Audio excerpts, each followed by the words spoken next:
Assalamualaikum warahmatullahi wabarakatuh. Hai, apa kabar? Semoga kalian dalam keadaan sehat walafiat.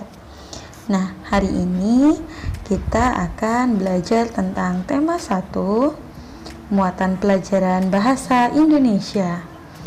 Nah, kita akan belajar tentang ide pokok paragraf. Ya, kalau kemarin kalian sudah mengerti tentang pengertian ide pokok dalam paragraf, nah ini kita ada bagian yang bisa kalian pahami. Jadi, setiap paragraf terdiri dari kalimat utama dan kalimat pengembang. Nah, kalimat utama itu di dalam kalimat utama terdapat ide pokok atau gagasan pokok atau gagasan utama, sehingga dalam artinya ide pokok, gagasan pokok, dan gagasan utama itu adalah sama. Ide pokok terbagi menjadi 3, yaitu deduktif, induktif, dan campuran berdasarkan letaknya. Paragraf deduktif memiliki kalimat utama yang terletak di awal paragraf. Jadi, kalimat utamanya terletak di awal paragraf. Beda lagi dengan induktif. Ya. Jika induktif, paragraf induktif memiliki kalimat utama di akhir paragraf. Nah, kalimat utama dari paragraf induktif ini letaknya di akhir paragraf. Satu lagi yaitu campuran. Nah, kalau campuran ini, paragraf campuran ini memiliki kalimat utama yang terletak di awal paragraf, kemudian dipertegas atau diulang kembali di akhir paragrafnya. Sehingga kalimat utamanya ada satu, tapi dia diulang kembali atau dipertegas di akhir paragraf. Oke, contoh. Paragraf 1. Pada tahun 1889, J.L.A. Brandes, seorang ahli bahasa kuno dari Belanda, menyatakan bahwa gamelan sudah dimiliki masyarakat Jawa sebelum datangnya pengaruh budaya India.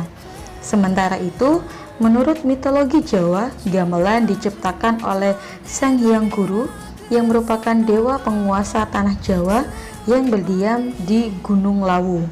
Sang Hyang Guru menciptakan gong untuk memanggil para dewa dan dewi berkumpul di hadapannya.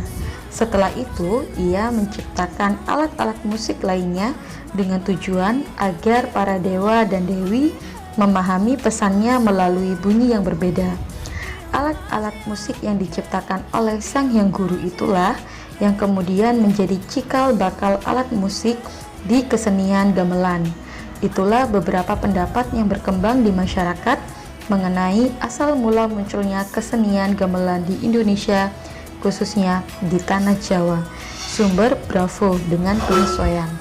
Nah, pada paragraf ini kalimat utamanya terletak di akhir paragraf, yaitu itulah beberapa pendapat yang berkembang di masyarakat mengenai asal mula munculnya kesenian gamelan di Indonesia, khususnya di tanah Jawa. Oleh sebab itu, paragraf 1 ini dinamakan atau disebut dengan paragraf induktif.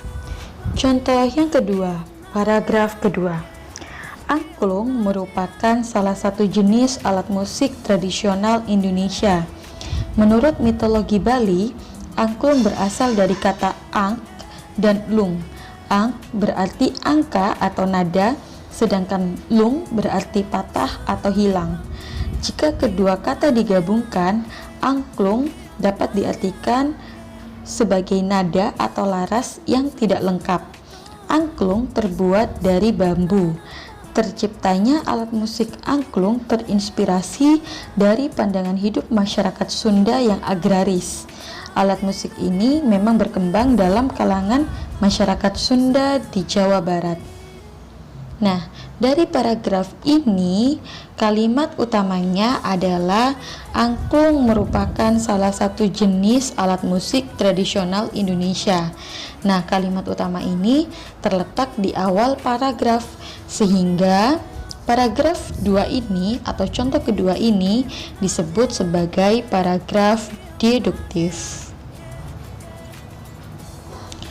Nah, apakah kalian sudah paham dengan paragraf deduktif dan paragraf induktif ini? Ya, jika masih belum paham bisa ditanyakan. Oke, terima kasih. Saya akhiri. Wassalamualaikum warahmatullahi wabarakatuh.